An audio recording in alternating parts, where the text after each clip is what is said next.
ನಮಸ್ಕಾರ, ನೀವು ನೋಡ್ತಾ ಇದ್ದೀರಾ ಫ್ರೀಡಂ 19 ನ್ಯೂಸ್ ಚಾನೆಲ್. ನಿಖರ ಮತ್ತು ಪರಿಶೀಲಿತ ನಿರಂತರ ಸುದ್ದಿಗಳನ್ನ ಜವಾಬ್ದಾರಿಯುತವಾಗಿ ತಲುಪಿಸುವಂತ ವಿಶ್ವಾಸಾರ್ಹ ಸುದ್ದಿ ವೇದಿಕೆ ಫ್ರೀಡಂ 19 ನ್ಯೂಸ್ ಚಾನೆಲ್ಗೆ ತಮಗೆಲ್ಲರಿಗೂ ಆತ್ಮೀಯವಾದಂತಹ ಸ್ವಾಗತ. ಬನ್ನಿ ಇವತ್ತಿನ ಸುದ್ದಿಗಳನ್ನ ನೋಡೋಣ.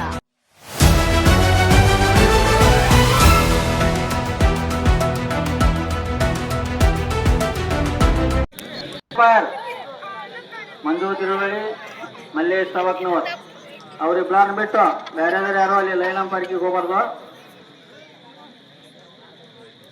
ಶ್ರೀ ಶನೀಶ್ವರ ಮೂಕಪ್ಪ ಸ್ವಾಮಿಗಳ ಜನ್ಮದಿನದ ಪ್ರಯುಕ್ತ ಹಾನಗಲ್ ತಾಲೂಕು ಶಾಡಗುಪ್ಪಿ ಗ್ರಾಮದಲ್ಲಿ ಹಾವೇರಿ ಜಿಲ್ಲೆ ಅಮೆಚೂರ್ ಕಬಡ್ಡಿ ಸಂಸ್ಥೆಯ ಅನುಮತಿಯೊಂದಿಗೆ ಕಬಡ್ಡಿ ಪಂದ್ಯಾವಳಿ ಏರ್ಪಡಿಸಲಾಗಿದೆ.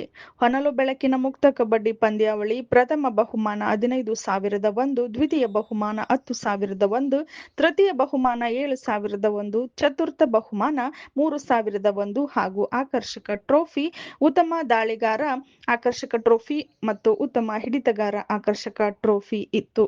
ಉದ್ಘಾಟಕರು ಸುನಿಲ್ ರುದ್ರಮುನಿ ಹಿರೇಮಠ್, ಗಿರೀಶ್ ಗೌಡ ಪಾಟೀಲ್, ಕಿರಣ್ ಕಾಟೇರ, ಬೇಂದ್ರೆ ಗೌಡ್ರು, ಬೋರ್ವೆಲ್ ಏಜೆನ್ಸಿ, ಗದಿಗೆಪ್ಪ ಎಲ್ಕೆ, ಮಾಣಿಕ್ಯ ಹೋರಿ, ಕುಮಾರ ಕೋಡಿಹಳ್ಳಿ, ಮಂಜುನಾಥ್ ಎನ್, ಪುನೀತ್ ಮಲಗುಂದ, ರಾಜು ಫೋಟೋಗ್ರಾಫರ್, ಕುರುವತ್ತಪ್ಪ ಧೂಳಪ್ಪನವರ್, ಮಲ್ಲಯ್ಯ ಶಾಸ್ತ್ರಿ, ದೇವಿ ಹೊಸೂರು, ಶಾಂತ, ವೀರೇಶ್ ಸೃಷ್ಟಿಕರ್ತ ಹೋರಿ, ಪ್ರಜ್ವಲ್ ಜನನಾಯಕ ಹೋರಿ, ರಾಜ ಕುಸನೂರು, ಪ್ರವೀಣ್ ಪ್ರದೀಪ್ ಪೊಲೀಸ್ ಇಲಾಖೆ, ಮಾರ್ತಂಡೇಶ್ ಪೊಲೀಸ್ ಇಲಾಖೆ, ಗಣೇಶ್ ಎತ್ತಿನಹಳ್ಳಿ ಅಂತಾರಾಷ್ಟ್ರೀಯ ಮಾನವ ಹಕ್ಕುಗಳ ನ್ಯಾಯಾಂಗ ಸುರಕ್ಷಾ ಪರಿಷತ್ ಕರ್ನಾಟಕ ರಾಜ್ಯ ಕಾರ್ಯದರ್ಶಿಯಾಗಿರುವ ಮಾರುತಿ ಎನ್ಎಸ್ ಆಡೂರ್, ಪಿಎಸ್ಐ ಶರಣಪ್ಪ, ಹಾವೇರಿ, ಧಾರವಾಡ, ದಾವಣಗೆರೆ, ಶಿವಮೊಗ್ಗ, ಕಾರವಾರ, ಸಿರ್ಸಿ, ಹುಬ್ಬಳ್ಳಿ ಕ್ರೀಡಾಪಟುಗಳು ಬಂದು ಜನರ ಮುಂದೆ ತಮ್ಮ ಆಟವನ್ನ ಪ್ರದರ್ಶನವನ್ನ ಮಾಡಿದರು.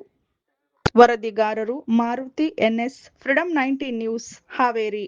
ಇವಿಷ್ಟು ಇಂದಿನ ಪ್ರಮುಖ ಸುದ್ದಿಗಳು. ಕರ್ನಾಟಕದ ಪ್ರತಿಯೊಂದು ಮೂಲೆಗೂ ನಿಖರ ಮತ್ತು ಪರಿಶೀಲಿತ ಮಾಹಿತಿಯನ್ನು ಜವಾಬ್ದಾರಿಯುತವಾಗಿ ತಲುಪಿಸುವಂತಹ ಪ್ರಯತ್ನದಲ್ಲಿ ನಾವು ಸದಾ ನಿಮ್ಮ ಜೊತೆ.